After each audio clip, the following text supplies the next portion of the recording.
And hello, YouTube world. This is Nico. It is Sunday, December 25th, 2022, and we are chilling on the internets. Coming to you live from somewhere. I wanted to come on live this week. In the last couple of videos, I've just like recorded them and uploaded them, and it's turned into mostly just me like kind of talking to myself sort of thing, which is fine. And I covered a lot of topics that are interesting. And, I think if someone were to rewatch those videos, they would find a lot of useful stuff. But this week I want to be live. So I'm here. What's up? So if anybody wants to come in and hang out, I'm here. I'm welcome. I've made a commitment to be available each week to be available. I was somewhat tempted to just not do it this week. I've been like having, issues. Like, I don't know. I still haven't figured it out. My computer gets all huffy and puffy and, can't stream video properly. Like when I did it a couple weeks ago, if you go back to those videos, you'll see that it was just like lagging like a motherfucker and not giving the experience that I wanted to give. And, I spent a fair amount of time like putting together some slideshows, interesting, artwork and memes and stuff that I liked over the course of the week. And, I wanted to go into, some of the crypto stuff and show some charting stuff and do some TA and stuff like that. And it was lagging so bad that none of that stuff was coming through the way I wanted it to. So it kind of defeated the purpose, unfortunately. And I don't know. I mean, I guess my laptop's pretty old at this point. But it was fast in its day, and it's it's still fast enough. I'm able to make music and stuff on it, and it only huffs and puffs when I do like certain high intensity things, like trying to stream video or do any sort of like video editing or like high intensity graphics processing or whatever. So I've been making music. I've been making cool music, just playing with synthesizers and stuff. It's been a lot of fun. Yeah, making some banging ass sounds, and just, trying to decide like, I don't know what exactly I want to make and how I want to deliver it. And yeah, journey of the artist, journey of the musician, and just finding that inspiration and being connected to it. So I've been getting my inspiration of just living real clean. I've been eating good. I've been exercising every day. I've been just working on a personal routine that I'm really satisfied with. So I've been in the gym a lot, and the hard part actually is coming home from the gym. I come home from the gym, it's like mid-morning, and I got to really at that point like dedicate myself and have some discipline and like do what needs to be done, etc.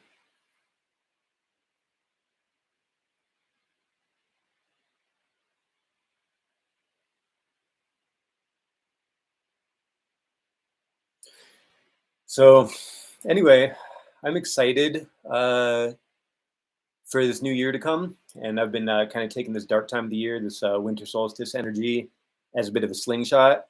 So I've been kind of just like extra focused on like, yo, I'm getting up before the sun and I'm going to the gym and I'm fucking improving myself, and just keeping that focus every day. And, if I can, if I can do that in the darkest part of winter,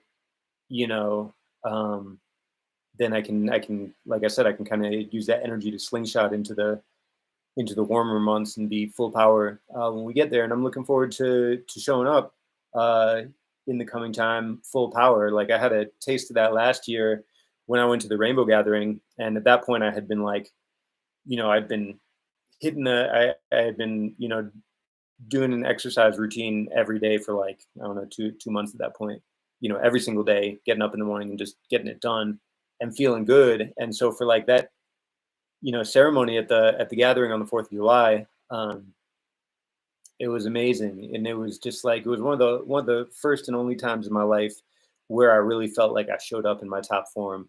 And, and I was there to to show improve and to demonstrate that I had been doing my work, and this is what it looks like when you're in your power and you're just full power.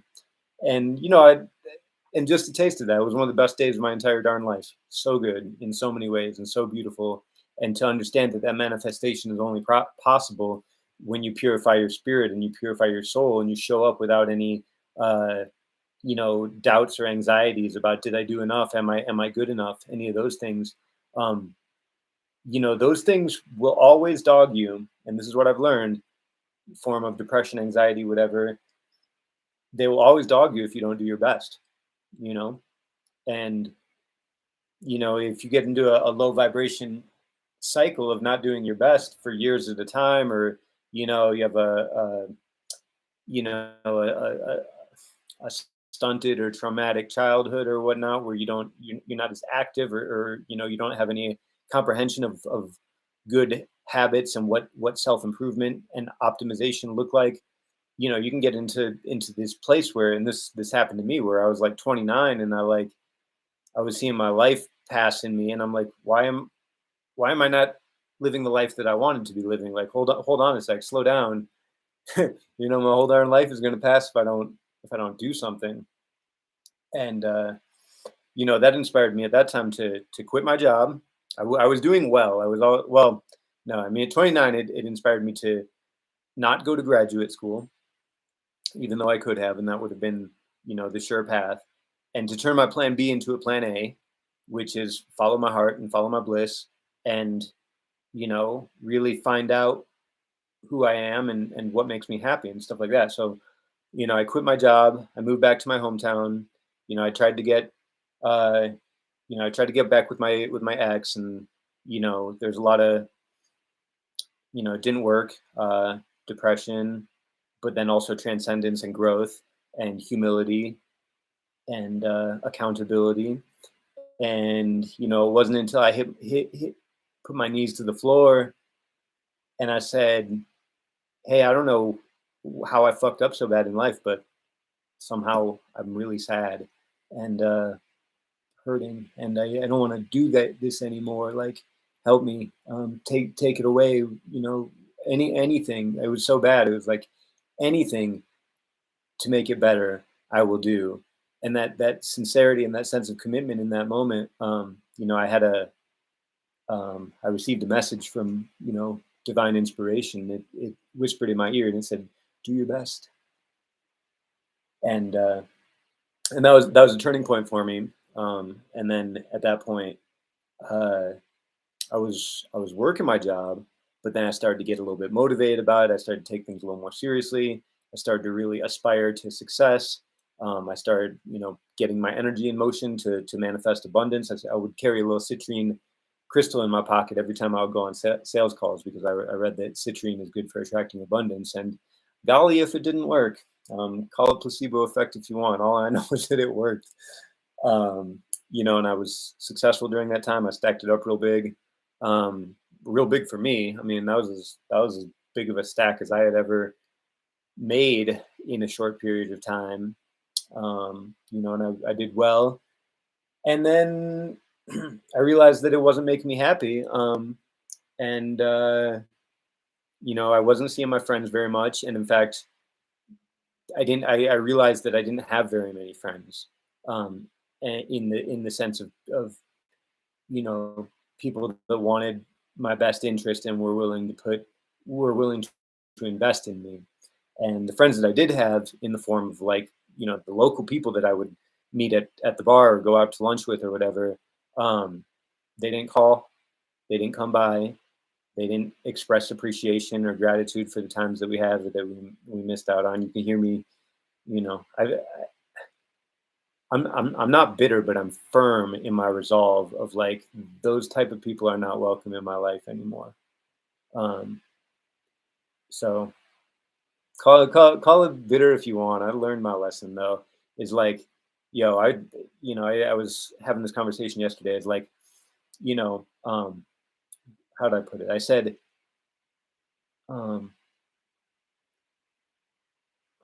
I said, it's not hard to earn my respect, but I have high standards, something along those lines. I'll give respect to anybody. It doesn't take much to get my respect, but it's very specific. Like, and and and there's high standards. Like, you have to be honest. You have to have integrity. You have to do your best. You have to be sincere. These things will earn my respect, and it really doesn't take much um, to get there. But again, when you lose it, you lose it. And I've been on both sides of that coin. And that was part of like what hurt the most was, realizing I had an opportunity to do my best and that I didn't. And so it just made that commitment to do my best now that much stronger. But anyway, long story short, like, I realized that I wasn't happy where I was, and I was making money, but I wasn't happy. So I said, screw this. I'm going to go do something that will make me happy, that I've always wanted to do. And I quit my job and I got a one-way ticket to Barcelona. And the weekend after my brother's wedding, I was gone. And I was intending to be there for a couple months and do the little backpacking thing across Europe, whatever. And I got there in September, and I came across south of France, north of Italy. Ended up doing Thanksgiving there were some American tourists in a hostel in Kosovo, in Pristina, November 2016. And then it got to winter, and I just got to a point of like, I'm not going back. What am I going to do? Go back to Colorado in the middle of winter? No, I'm just going to. So I chilled it. I found a nice little cozy hostel and made friends with the workers in Bucharest, Romania. And we got snowed in by like 3 feet of snow. And I said, screw it. It's like fucking $8 a night for a hostel room. I'm going to just chill here. We were able to get a little bit of ganja. And, me and the homie would smoke on the porch in the afternoon.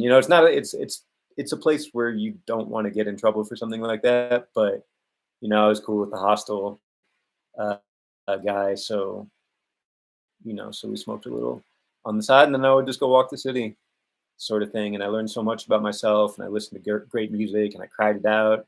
And, I thought about my life and my people and who I want to be and where I want to be and what I want to do, et cetera, et cetera.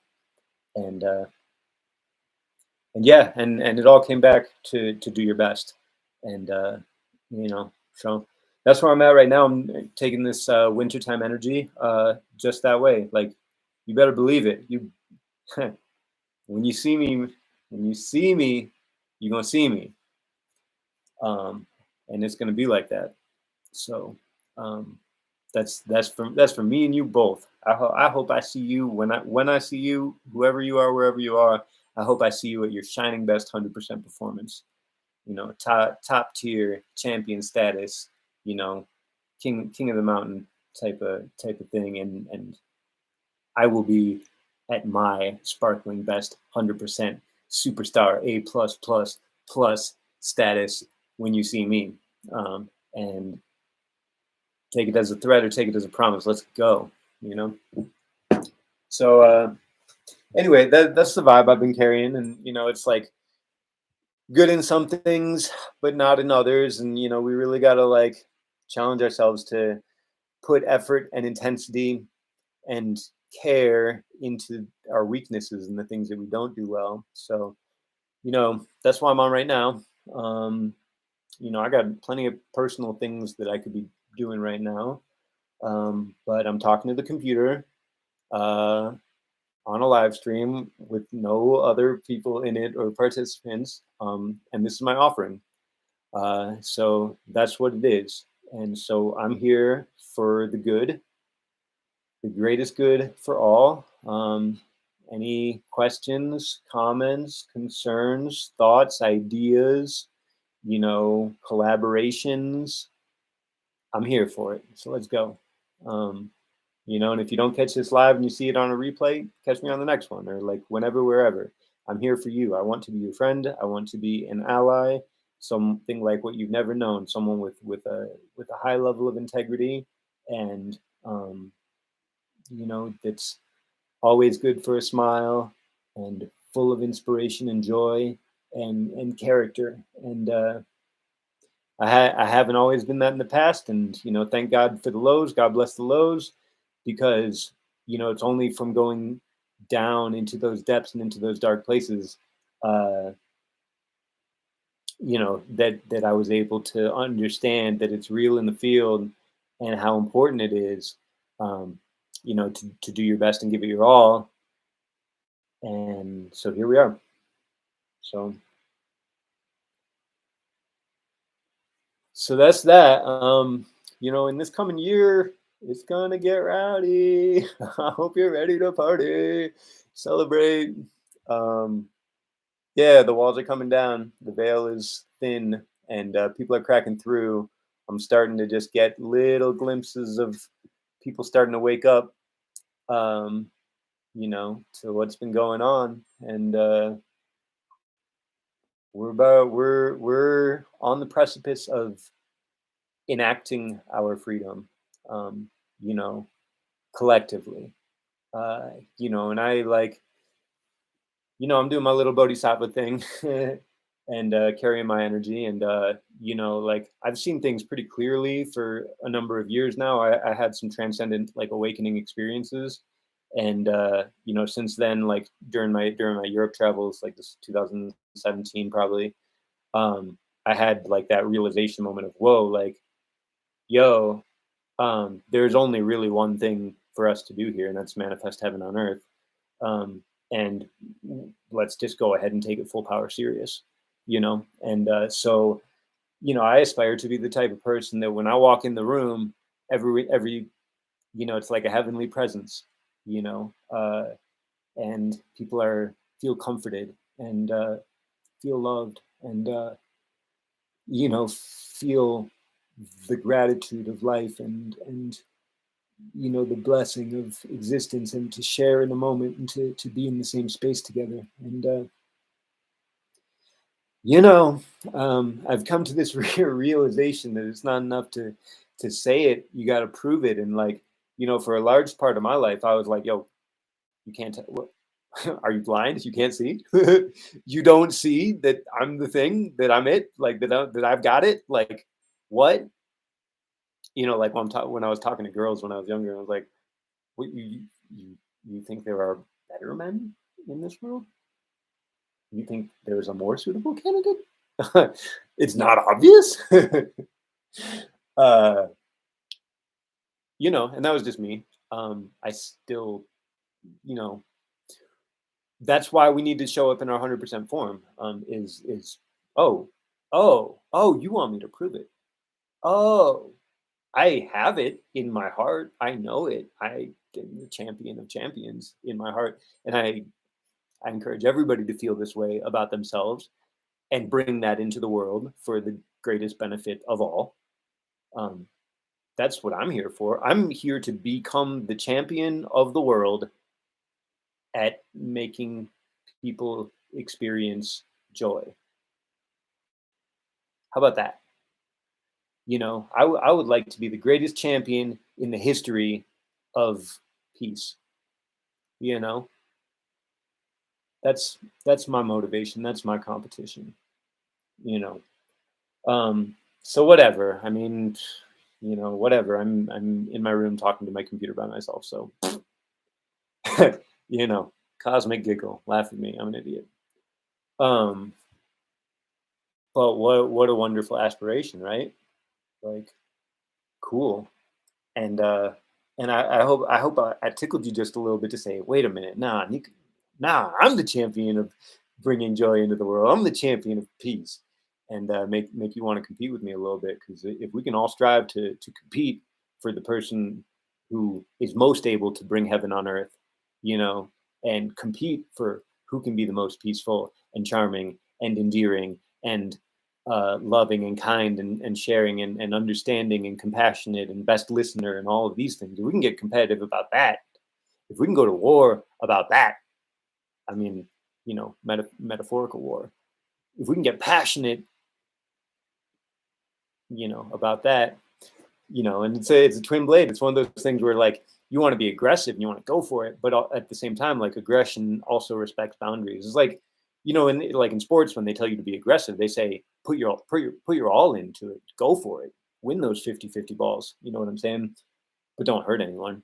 There's that boundary. So We should be passionate about making the world a better place. We should be passionate about being our best selves. We should be passionate about going after um, the highest good.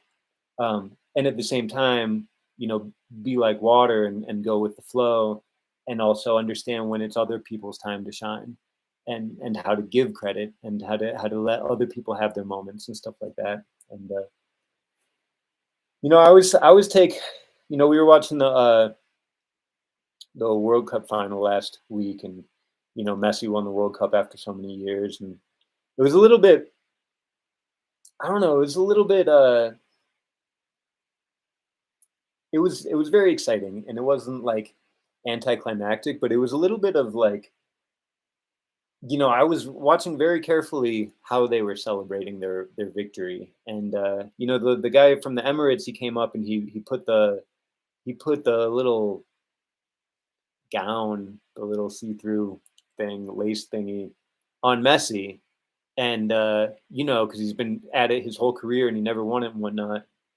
And then so for the team photo and whatnot, Messi is wearing this Emirate gown or whatever in the photos and whatnot. And it was this weird thing of like, yeah, I mean, he's the captain of the team, and he scored 3 goals or 2 goals and the penalty kick, uh, and he's wanted it for so long, and it's his special moment. And that's so awesome. But then at the same time, like by giving him that special treatment, like it took it took something away from the team's ability to celebrate as a unit, and and it just created an air, like just a little teeny ripple in the energy that it wasn't as pure as it could have been. And for a moment like that, you only, to be able to seize that moment, and then also like when Messi came to the podium with the World Cup trophy to share it with his team, he was kind of like he was kind of like Paul. He was kind of like, there was a beat to the way that he was, kind of stepping towards the podium, and that he was bringing that energy to the center so that he could raise the trophy, and the whole team could all reach up and put their hands on it, and everybody could connect to that energy. A billion people watching around the world or whatnot, and he didn't quite capture that moment perfectly. There's a little bit of a hitch in it. He could have it wasn't he went a little bit early. Like the moment wasn't to its full pregnancy when they lifted the trophy. And it's so subtle, but I pick up on that. And it's one of these things where, I connect, and I think back to like my days of performing like on stage and stuff like that. And I think of performances that I would like to give in the future. And there's this thing of just feeling the moment and understanding how the energy flows and how to maximize it. And one thing that, like, in my bands, like, I would often, like, in between songs, there's a moment, you don't really get an opportunity to talk to the crowd, or to convey your message, always directly through the music. And these moments in between songs, there's a chance to build that connection, and to grow the energy, and to make it about more than just it sounds good. And oftentimes, like, those moments would get trampled over by by the other band members being in a haste to get to the next song. And so the drummer would start clicking his sticks, clack clack clack clack, boom, and then we would go into the next song, and we would miss an opportunity to connect with the crowd. And whatever, we were young, and we were still learning these skills and stuff like that, how to work with the energy and stuff like that. And to be fair, like, sometimes, you talk too much, and you take away from the energy of the music by taking people into a verbal place. But definitely, like, if you're going to play a whole set of music, like, you definitely want a chance to, like, hear, to know the artist a little bit better and connect with them that way. I always like talking to the crowd in those moments and stuff like that. But yeah, I saw the way that went, and I just saw that energy wasn't fully captured. And I also wondered, like, I wondered if they would have given that same treatment to Mbappe or any of the French players, if France had won, would the same guy have put the little emirate gown on Mbappe? You know, or was that just a special treatment for Messi? And you know, in either case, like I said, it kind of took away from the team's celebration, and it made the moment a little bit less pure. Um, and you know, the more I've gone through life, I just realized that these moments are every moment, and there's always a flow to the energy, and um, you know, we really have to be conscientious to be able to read people's energy and to you know, and every stimulus that comes up in a conversation or in a social situation, you know, we all have the opportunity of react to it and start talking about it, or let it go and see where the focus goes to next. And it's interesting watching the focus flow. And then you get into these group mind situations where, you know, if you're with a low quality group of people, like try you know, try to get any coherent flow of energy in a room full of 14-year-olds. You know, the energy just doesn't flow. Try getting any sort of coherent energy flow in a room where network news is playing in the background at a vol, you know, with or without audio, um, and see how that energy feels. And it's so fucking annoying. Like they put the compressors on the audio for network news and for the commercials in such a way that it's loud enough to get your attention even when it's in the background. It's loud enough to disrupt the energy of whatever you're talking about, even if it's turned down. It's black magic, um, is what it is. You know, the internet is to some degree better. You at least get to choose your programming. You know, to some degree, and we're learning a lot about internet censorship. Like, I don't get high quality stuff off of YouTube that much anymore, as far as things that I learn from. But we are getting alternative platforms. I like BitChute. I like Brighteon. I like Rumble. I wonder. I wonder if YouTube is. I wonder if I just played into the algorithm by mentioning competitor streamers on my stream. Well, I guess it's going to cost me my huge following of 0 people in my live stream. Lol. Uh, anyway, whatever. There's alternative platforms, and hey, YouTube, I very much like using you. I like the opportunity that I have streaming going on right now. You have a lot of users. That's great. And I would prefer less commercials and no censorship and full transparency, full freedom. So put that in your algorithm. I like you, and I wish for you to do better. Just how I feel about myself. So anyway,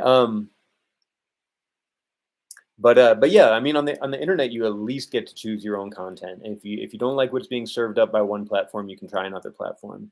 And if you're not able to do that, you can at least get resources from people directly. Like I met a brother at the Rainbow Gathering last year who told me that he has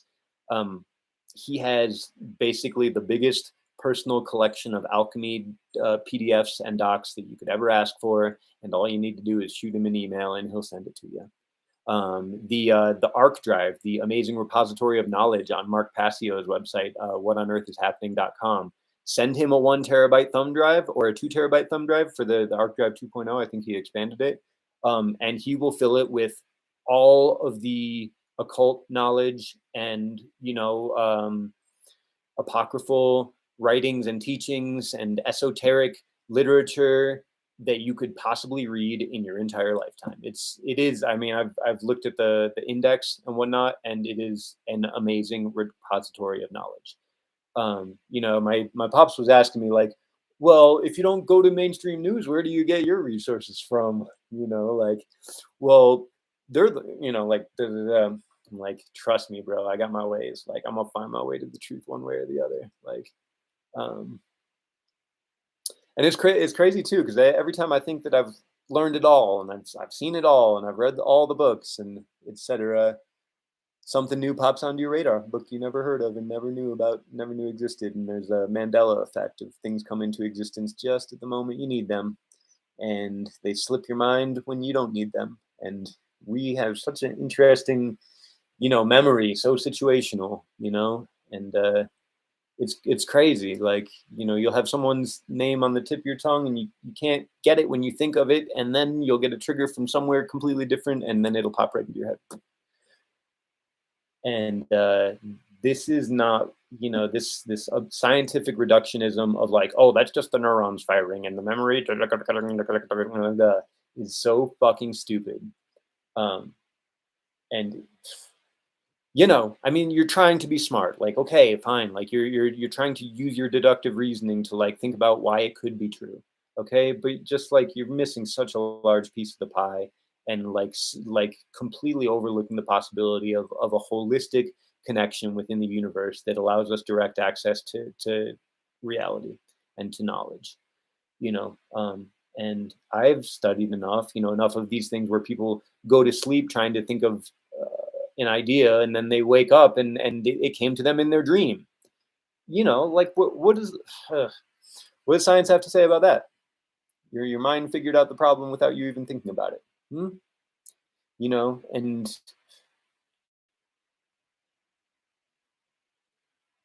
I don't know. It's a paradigm. I just don't see reality that way. And I won't see reality that way. It's not useful. Like that type of scientific objectivist reductionism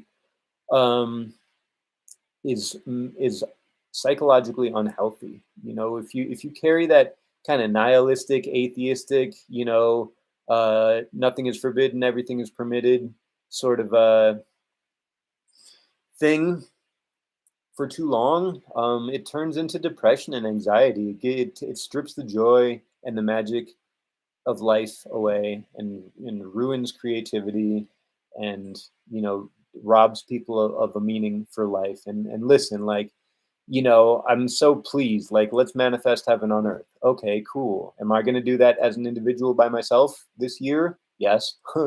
But realistically, it's gonna we all have to do it together. Me sitting in my chair right now, I have to say yes to that. Yes. Who else is going to do it? Who else could do it but me? And if I don't accept that, then what the fuck am I going to do with my life? How can I respect myself? So, I have enough faith and trust in the natural divine processes of spirit and emotion and psychology and spirit science, and enough knowledge of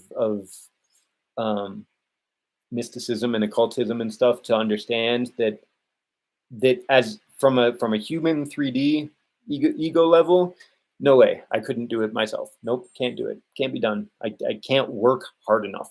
I'm from the work smarter, not harder generation. Word up. Like I'm trying to rehab my parents' generation from the work harder, not smarter generation.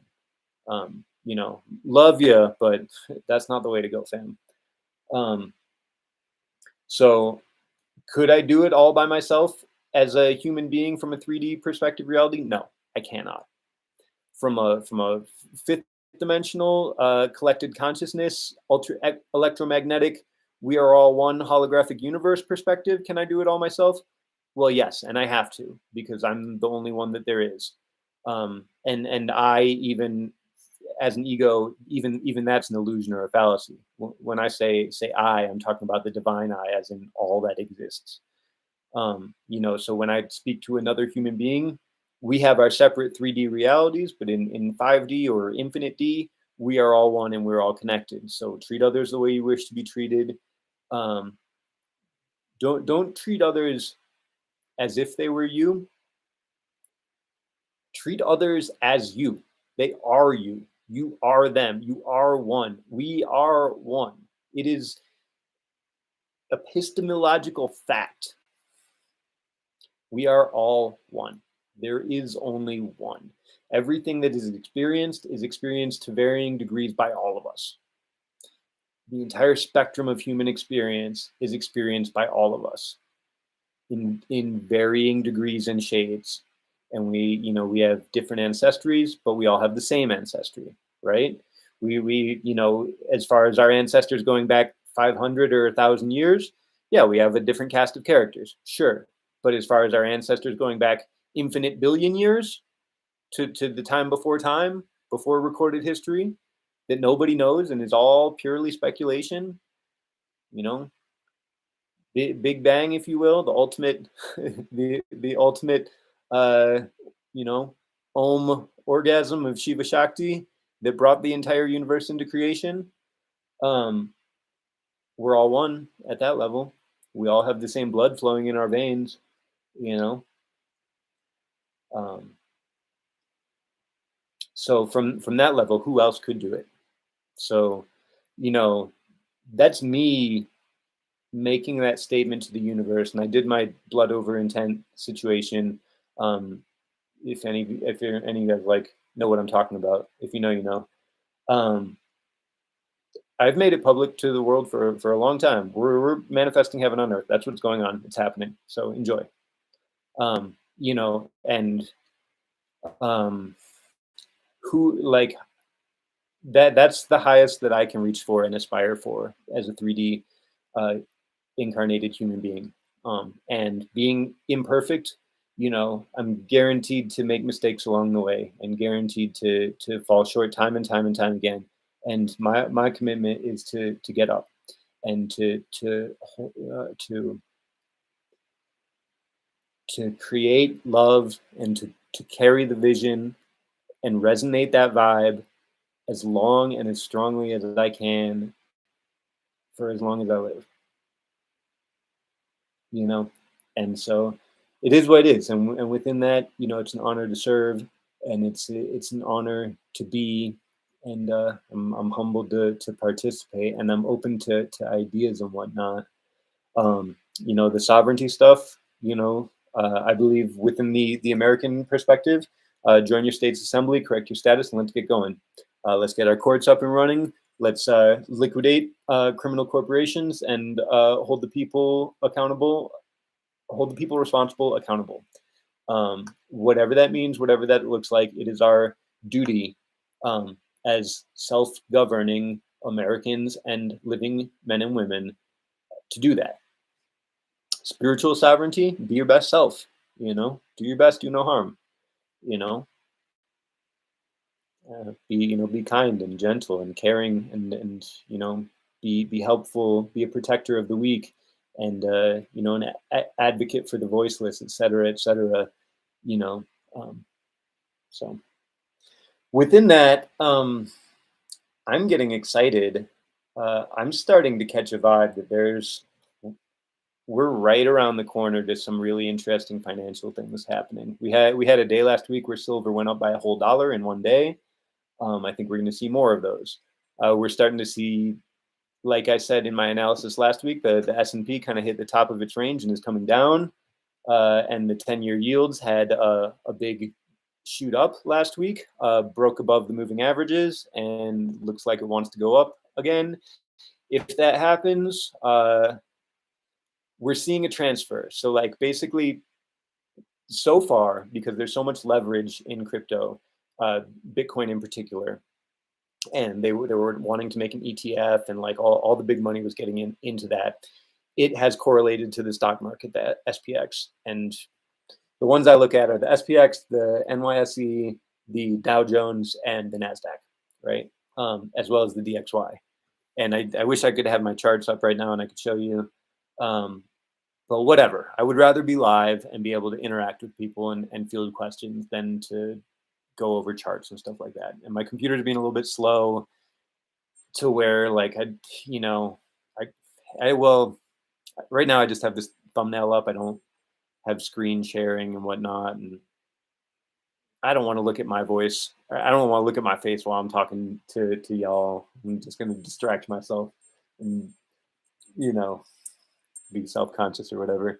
But I do want to share my screen. I would love to go over charts and stuff, but not now. We'll get there eventually. Anyway, point is, at some point, as people realize that the fiat monetary system is going to zero and the central banks are bankrupt, and the commercial banks under them are also bankrupt, of course, and and that they're likely to lose all of their deposits if they keep their money in there, which it could happen any day. I mean, it could happen in 24 hours, like where the whole Swift system just shuts down and you just can't get your money anymore. So, make your DCAs. This is where diversification is useful.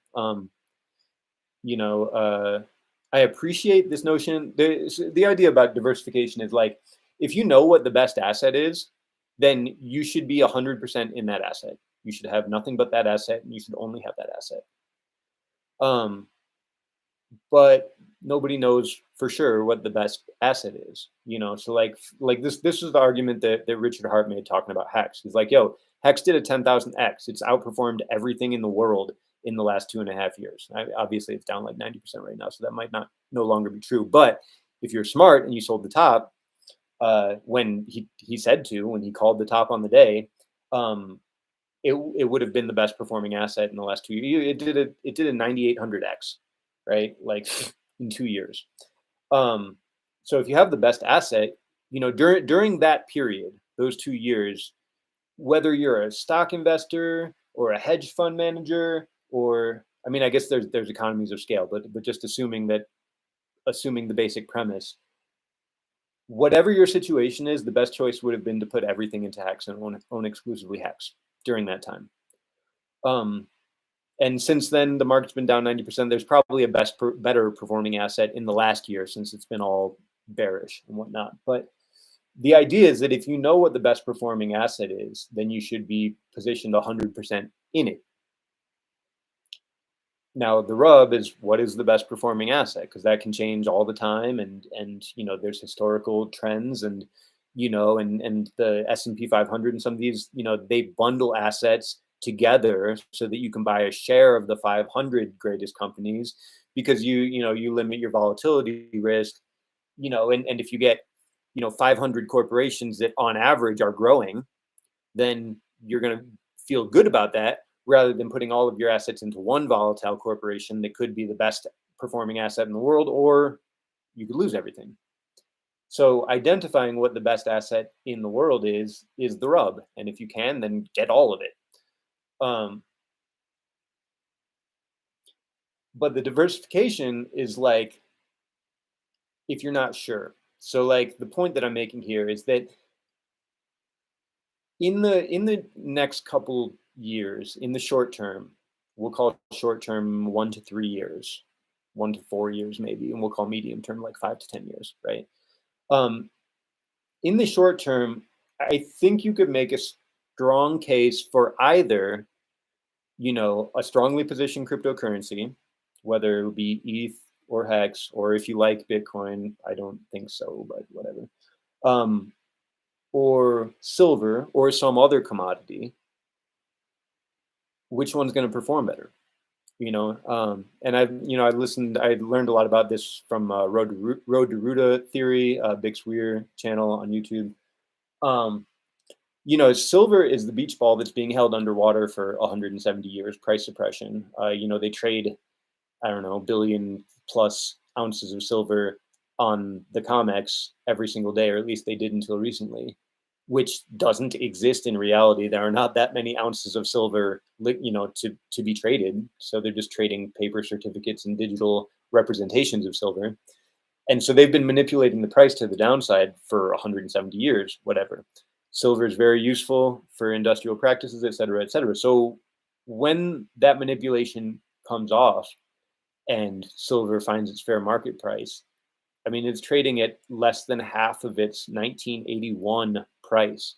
What other asset do you know that's useful is trading at half of its 1981 price? Like, it doesn't take especially with how much money's been printed in the last years. Like, it doesn't take a genius to figure out that it's probably undervalued. And I'm telling all my friends that, and I'm telling it to you, and I, whatever. Or some kind of crypto that has the potential of doing a 10,000x in the next 2 years. Yeah, those both seem like reasonable plays. Or stock market, where S&P 500 did a 2x in 15 years, right? And is looking very weak right now, and is riding a pretty fatty fucking downtrend in a macroeconomic environment where it appears like a global liquidity crisis is looming large. So place your bets, my friends. Or do you want your money in cash in a bank where you can earn 0.1% interest on a savings account and lose 7% interest to inflation every single year, plus the fact that they're completely cooking the books and it's probably more like 15 to 20%, if not more, going on in inflation right now. We're about to see some wild things. And I'm excited. That is the laughter and the excitement of someone who has prepared for these things and is positioned to take advantage. I'm excited because we're seeing at the precipice of the biggest wealth transfer in human history, and all these dodgy, fucking old, manipulative, greedy fucks who have been wrangling to get their hands on all of the fiat paper monetary supply for the last 100+ years are going to get their wish, and they're going to end up with all of the fiat fucking currency that their hearts could contend for. And at the same time, people are going to flee from this inflated monetary system into commodities, hard assets, and viable cryptocurrencies. And what this is going to do is the value in dollar terms of those things is going to go to the moon, and the value in terms of those things to the dollar is going to go to zero. So we're going to live in a world where people value things that they can hold.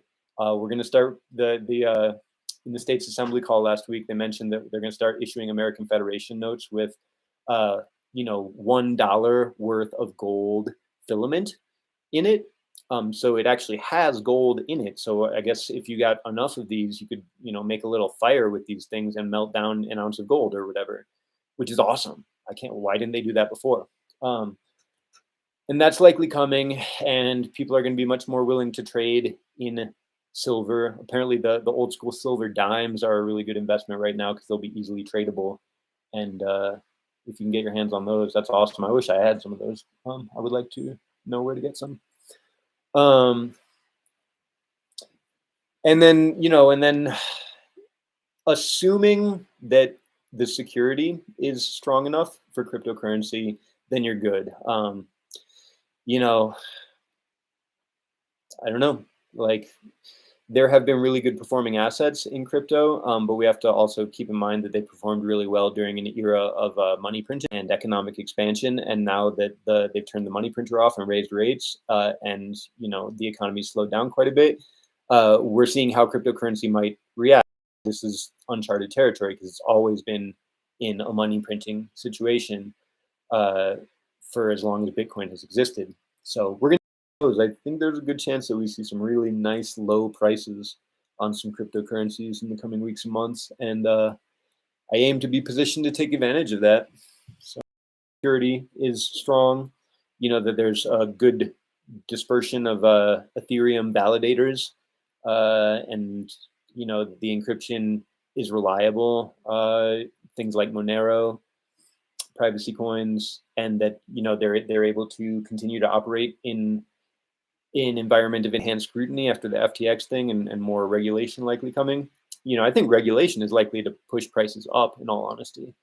People are going to say, why do they want to regulate it so hard unless it actually is useful and valuable and actually a threat to their system?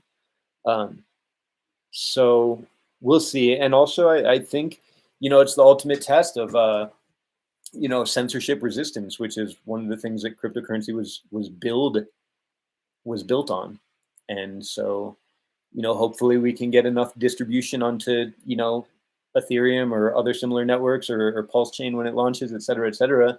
Pulse Chain is really interesting because if we get good validators, if we get the community to really buy in and really, treat it with, to really love it and to love using it and to see it as an opportunity to decouple from TradFi, things could get real interesting. Like, we're talking about restoring control of the global monetary supply into the hands of the people. you know, and having equal access, permissionless access, et cetera, et cetera. And that's why I love the Hex ecosystem so much. Is it's the underdogs, it's the common people. You know, these people that came up, you know, like anybody that rode the Hex pump, and I missed it.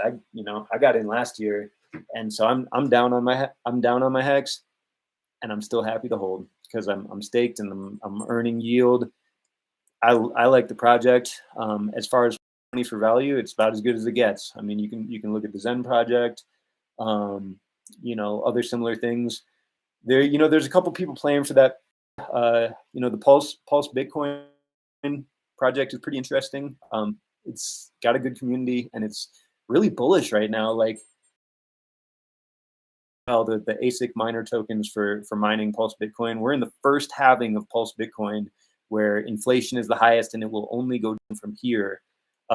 So, you know, talking in several years, you won't be able to get it the way that you can now. So that's interesting. But again, it's on the premise that ERC20 tokens are going to hold value, and that Ethereum or at least EVM coins are going to be viable in the long run. And, you know, Ethereum is still kind of staggering its way through its proof of stake transition, and we'll see how that goes. You know, and kind of Pulse Chain is in development, and they're kind of developing side by side. I had a really interesting thought that, you know, if depending on how regulation plays out, and just depending on how things in general play out over the next years, you know, Richard Hart is designing Pulse Chain. Phantom EVM ecosystem is pretty cool. They got a lot of DeFi stuff going on that's pretty cool. Cardano is like a comatose giant. You know, it's a high market cap, massive project with huge ambition, and has not delivered anything useful yet. How cool it would be if like Vitalik and Richard Hart and Hoskinson and, you know, anyone else, if the visionaries of cryptocurrency came together to make one project that was just the best project and did everything the best. That would be really cool, because there is still scalability issues. I'm really strategically looking to pick up a good amount of Ethereum, even if I mean, to me, a good amount is like more than one, you know, and it's trading at about $1,200 right now. So I'm looking to pick up a good amount of Ethereum at a reasonable price in the coming months, because I'm not looking forward to paying gas prices to get my Hex stakes out. And we'll see what that looks like. And that's just to support the overall notion that, like, Ethereum has not shown the ability to scale the way it needs to. You know, during a bull run, you trying to do swaps on Uniswap, not worth it. You trying to do stakes on anything, not worth it. You trying to do any type of DeFi, LP providing, liquidity providing, etc., not worth it. You're gonna lose money, like, unless you're already sitting on a huge stack. You know, if you're gonna pay, you know, during the bull run last year, like, I heard people were paying in the thousands to end Hex stakes. I heard people were paying in the hundreds to do simple swaps on Uniswap, just because the network was so congested. That's completely unacceptable, and it fails the bar of what cryptocurrency is supposed to be. If it costs you more to do a swap on Uniswap to sell your crypto into USDC or whatever, than it would to do a bank transfer or whatever, then you're failing at crypto. And so another reason to be excited about Pulse Chain, another reason to keep your eyes on some of the smaller EVM chains, Phantom, Optimism, Arbitrum, Matic, AVAX, things like that, and some of the alternate chains. Atom Cosmos is starting to get some traction and momentum and starting to build out their galaxy of blockchains or whatever. So that's interesting. They got some DeFi, got some staking going on. I'm staked to a validator on Cosmos, stuff like that. Polkadot is waiting to see. All right, so I'll say something else that's on my mind. So one is, now that I just mentioned selling out into stables, there's going to be some sort of thing happen with the stable coins at some point, whether it's Tether or Circle, USDC, or whatever. Reggie Middleton is still suing Coinbase, and still is saying that USDC is. I don't know what his exact argument is, but basically, I think he's saying USDC infringes on his patents in some way, or that it's not appropriately collateralized and that it's not backed the way it's supposed to be. Whatever. But I think we're going to see that come out at some point. So point A is there's ongoing, and then it brings forward the question of like, what is a stable coin? What should a stable coin be? How can stable coins be governed? Is like regulated? Can there be an approved government issued stable coin?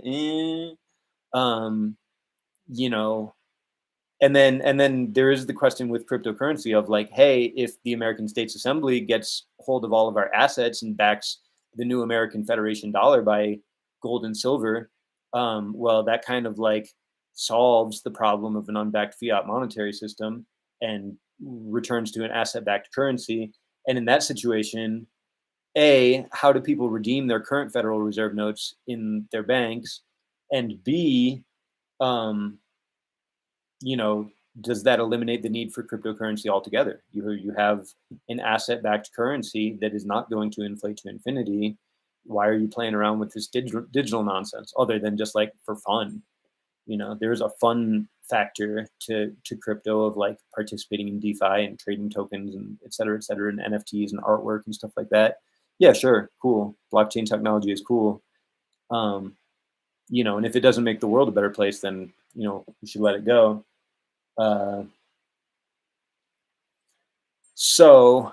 the other point I was working my way around to is like project like DOT, project like Algorand, Hedera Hashgraph, is that, man, some of these projects are making a real strong push. I always look at it like with skeptical glasses when they like say that, a certain coin is backed by high profile financial institutions. And people say that like it's a good thing. They're like, oh, it's got billions of dollars coming in from the World Economic Forum. Like, it's going to be a raging success. It's like, well, it's like JP Morgan invests in this crypto. Like, don't you want to be there? Like, no, kind of the exact opposite. Like, all right, so like, I saw some promotional material for Hedera, and I had a friend talking to me about Algorand, and it seems like they got some brain power behind it, and it's it's likely to do cool stuff, I guess. But the simple fact that it's backed by those sort of things, and this is something I learned about DOT, like Polkadot is, it's really interesting when you first get into crypto. It's like, fuck it, it's all marketing, right? It's like, I don't know the difference between these blockchains. I'm not a coder. I know that this coin, has gone up, 400% in the last 6 months, and it's got a cool logo and it's got a slick website. Sure, I'll buy some, and so Polkadot's kind of got that going on. Gavin Wood, the guy who he left Ethereum to join Polkadot,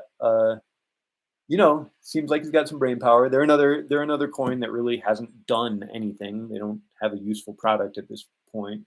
And I'm just seeing that they're kind of like tied into some of these like big globalist financial giants.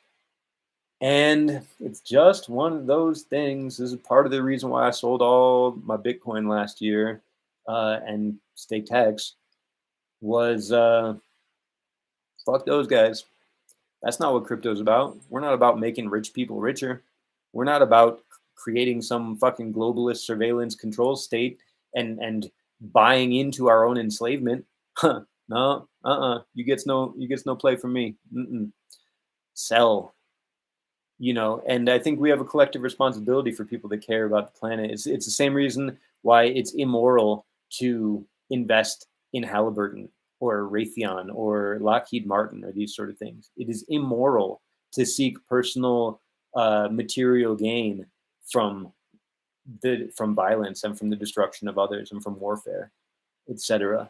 It would be like even something like fucking Monsanto.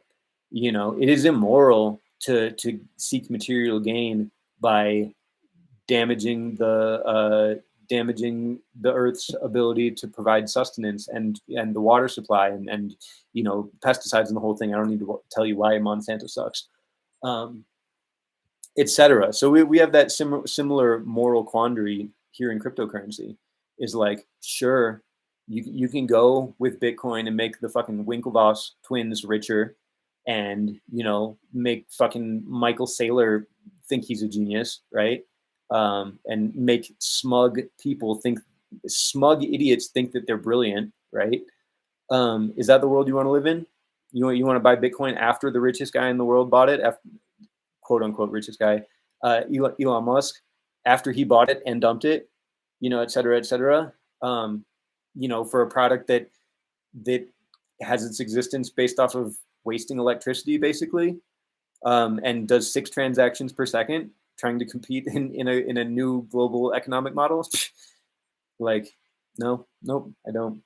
I want to fucking flex with Richard Hart, bro. Like, I want to fucking come up on Hex and create our own sovereign country and flex on the whole darn world and make it awesome, and that's like where I get on and where I get off the train with Richard Hart. Is he was the first person in crypto that said the words, "I want to make the world a better place," and he wrote the self-help books and provided great knowledge and information. Is a teacher, is a visionary to back it up. So he's not just saying it and that's it. But I've listened to enough of his live streams and learned enough from him to realize that he's a smart person that is sincere when he speaks. Whatever. He's got some character issues that I think he's aware of and that we're all aware of, and the degree to which he's outrage marketing for its own sake versus the degree that he's able to carry that focus on making the world a better place is the degree that I subscribe to the Hex ecosystem. What I see is that it's better than anything else. It's better than anything else in crypto. Show me someone else in crypto that's doing a better job of making the world a better place than Richard Hart. Please do it. Show me. It's not Michael Saylor. It's not fucking SBF. Sam, Bankman. They were talking about he was, billionaire philanthropist. Yeah, how'd that go? How's that going?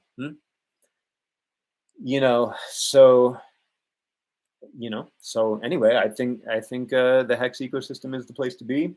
I'm loving the Hedron prices right now. If it wasn't a new moon, I'd probably be buying. But I think like I said, with the S&P and the 10-year yields S&P going down, the 10-year yields going up, and going into this next full moon, I think we're likely to see some lower prices. So I'm looking for the next 2 weeks. I'm looking for a bit of downside action, and then I'm looking to scoop.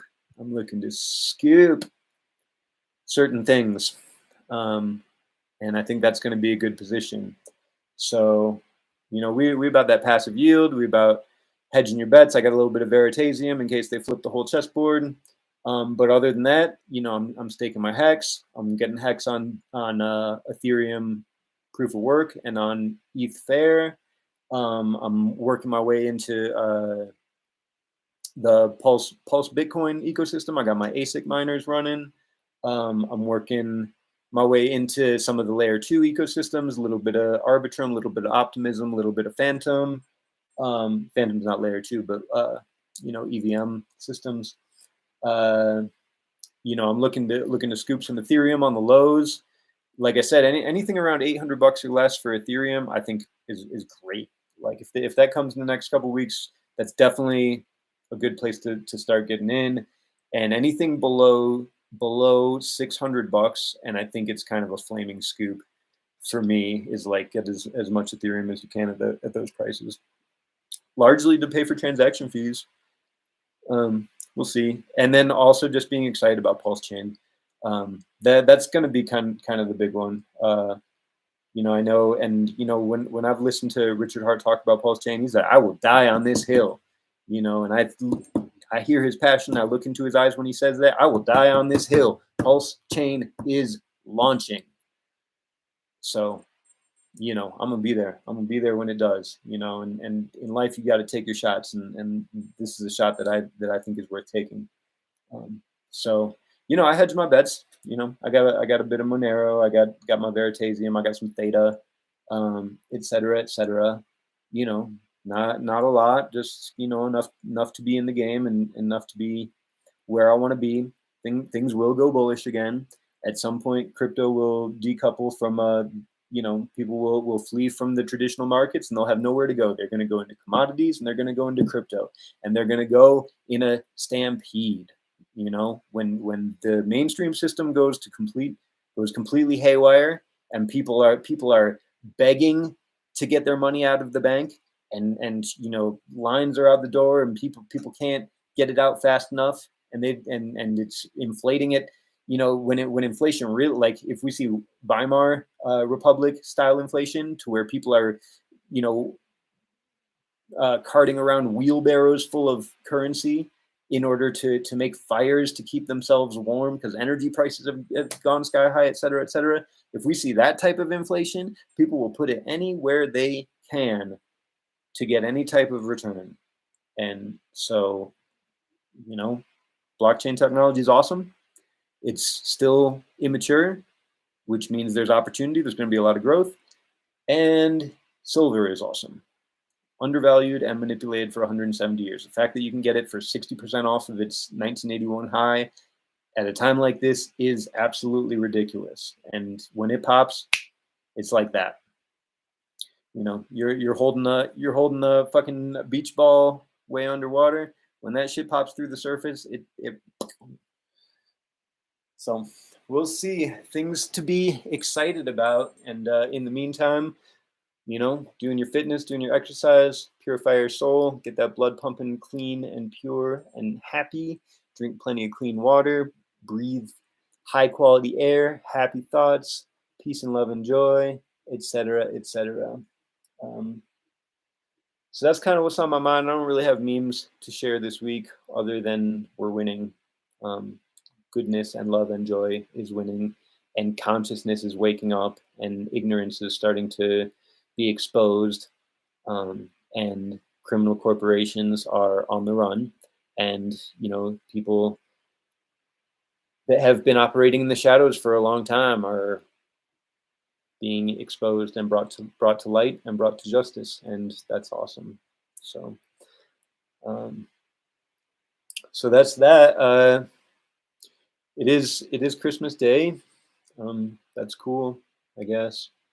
I'm celebrating like I said, I'm using this dark energy of the year to enjoy the winter solstice, enjoy the sun starting its trek back towards the north, which is what this time of year is actually about. I saw a nice video today talking about how Christmas, because if you do the history and the research, like the person that we know as Jesus, in Hebrew is Yeshua or Yehoshua, right? Because there was no J letter at that time. It came into existence later. And Yehoshua or Yeshua in English translates to the name Joshua. So this character, Jesus Christ, his actual name in English would be Joshua, the Christ. Christ is a title, the anointed one, the one with the oil on his third eye that was applied by Mary Magdalene, who is his counterpart, the Christed woman. And this oil, actually, they say that when you raise the chrism, our concentrated prana chi energy that comes from the root chakra, our sexual forces, and raises up the spine, and it comes down through the crown and through the third eye, your actual pituitary gland will release a very fine oil, and you can actually taste it coming down the back of your throat, and it actually will emit. I believe it will emit like a bead of sweat right between your two eyes, and there's this oil that your body will produce, and it will come out right through your third eye. And this is part of the reason they wear the bindi in India, is to help facilitate for this energy to start flowing like that. And if you get it to a high enough level, this oil will actually come out from between your eyes. And this is what Christ consciousness is about, the Christed one, the anointed one. And so this character, Jesus Christ, Joshua, Yehoshua, was historically, it appears, born in September, and possibly even on September the 11th. Interesting enough, synchronicity or whatever. So I always wondered, like, what is this deal with Christmas on the 25th and the solstice on the 21st? Oh, it's the light of the world. It's the sun going to its southernmost point, and then it's reborn on its trek back towards the north as we go back towards summer. And that's great, and that's a great explanation. That's been good enough for me for a long time. But what was revealed to me today, I was watching this video, this mysticism channel that I follow. It was saying that Christmas is actually about the celebration of Yeshua becoming Christed, becoming self-aware, becoming enlightened, becoming the Christ, and that this happened on this day, December 25th, was that this was when he became, when he became the one. It was like when Neo woke up. That was his day, and it's the symbol of us realizing our own Christ potential, in a moment, or at any given moment, that everything is different forever, and that the Christ is born into the world in that moment. For I was blind and now I see. And I was talking about the Christmas tree being, first of all, Polaris, the North Star, and this is us climbing the candy cane barber pole at the center of the dish, at the magnetic mountain of Mount Meru, where the aurora borealis is emitted from, where the green light is coming from, and the green light with the North Pole Star at the top, under the firmament. That's the Christmas tree, if you may. But also that basically we, as a condensation of the energies emitted by the 10 sephira of the tree of life, we are the Christmas tree. And basically our North Star, our Polaris, is, directly above us, cosmic north, above our crown chakra, and that it lights up like the North Star as we go through the process of ascension, and that all of the little decorations on the Christmas tree, the little balls that decorate it and light it up, are the other 9 sephira of us as the tree of life that light up as we go along our journey of life and travel the 22 paths of the tree of life, and represented by the 22 arcana of the deck of tarot. And that we are the Christmas tree in that way, and that it's up to us to light our own Christmas tree by traveling the paths and developing all of our abilities, and learning to grow our weaknesses into strengths, et cetera, so that we can be the shining light to the world, And that was cool, and that put some emphasis on some of these parts of Christmas tradition that I knew it wasn't what we've been told it was. I'm very disgusted by the commercialism and marketing and materialism of mainstream Christmas tradition in America. It sucks. It's stupid. It's bullshit. It's satanic. And to deceive children, to lie to children about something that's important to them, I don't think people understand how damaging that is to children's ability to trust adults moving forward through their whole life. And lying is wrong. I don't know, like, hello, anyone? Lying is wrong. Like, I think the reason people make up these things and repeat these things that were told to them, and they think it's okay, and it's just like, it's a game, and it's just little white lies or whatnot, is because they've never been told the real truth. Because obviously, like, if everyone knew the real truth that I was just talking about the Christ and the reality of our spiritual divinity and value in this world, well, you would just tell that story, right? There would be no need to lie about all this other bullshit, and make it into something that it's not. You would just tell the story of, like, hey, this is a time for us to connect with our divine Christed potential, to be the highest version of ourselves that we can be, because the whole world needs us and is loves us and is relying on us, and that we can share in the joy of existence together. and for that, like that part of it, of like kindness and compassion, like that's the great part about the holiday season, and that I get behind 100%. Yes. The only thing is, like, don't trick yourself and believe that there's only one special day or one special season to be kind and tender and compassionate and gentle. Nope. Mm-mm. All day, every day, you know? Um, so like, we should be crushing it so hard at loving the people in our lives and caring that, you know, that, Christmas is just another day in that context, or rather it doesn't change our focus at all. We just remain focused. Um, so and that's just part of the challenge of life, is like, if one thing is special, then everything has to be special. If one person is special, then everyone is special. And I do believe that everyone is special. Um, special in the sense that we all have value, not special in the sense of being separate and distinct from others, or having a higher value or potential than others.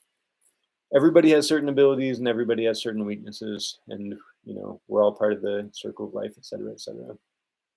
So within that context, um, I enjoy playing the teacher, and I'm not trying to play spoiler for anyone. Please enjoy the holiday season. Please enjoy your people, enjoy your family. Love the people around you to the best of your ability, and enjoy it as a special time, and carry that little sparkle in your eye, and give it to as many people as you can. And that's awesome. And I love you for that. So yes, please. Um, so I do enjoy playing spoiler in the sense of people need to know this, and that this is important information to share and important information to teach, and that we can have wonderful ceremonies together in the correct way, and in praise of the one and only eternal, universal, most high expression of divine, infinite, cosmic love. You know, priorities, keeping things in the right perspective, in the right order. So, and that goes for all the holidays. Every day is a holy day. Every day is a blessing. Another day above ground. Winning streak continues. Let's go, fam. You know. So, having said that, I've gone on for some time. Stream of consciousness. This is what I think about these days, and I have high hopes. Not, I don't want to use the word hope. I know amazing things are coming our way, and you know, the only reason I like,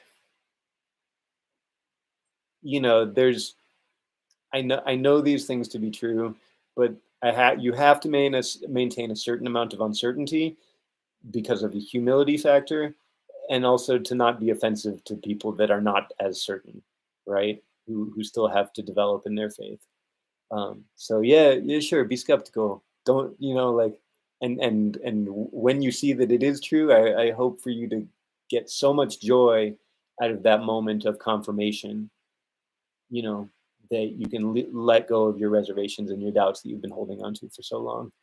But as for me, oh yeah, slam dunk, 100%. It is a fact. We going all the way to the top, heaven on earth. We're gonna make it just the best we can possibly be. And in this life or the next, if I don't see you there in this life, I'm gonna see you there in the next one. I'm gonna see you in your dreams. I'm gonna see you on top of the mountain in all of the glory, dancing, singing, playing, and always twirling. Infinite, awesome, amazing, full power. Yes, please. Let's go. Bam. So anyway, I mean, it's a mantra. It is. Say it with truth, and it becomes true. Say it with your heart. Say it with your chest. Repeat it like a mantra. Make it so.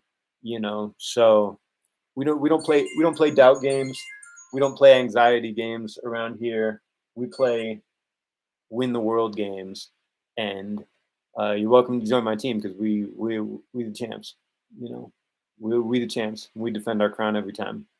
So you know, get on the team. Let's compete at being the best we can be. Let's love one another. Let's be there for one another, and creative, sharing, caring, all the good things. And your joy is my joy. So let's enjoy together. So have a wonderful rest of your day.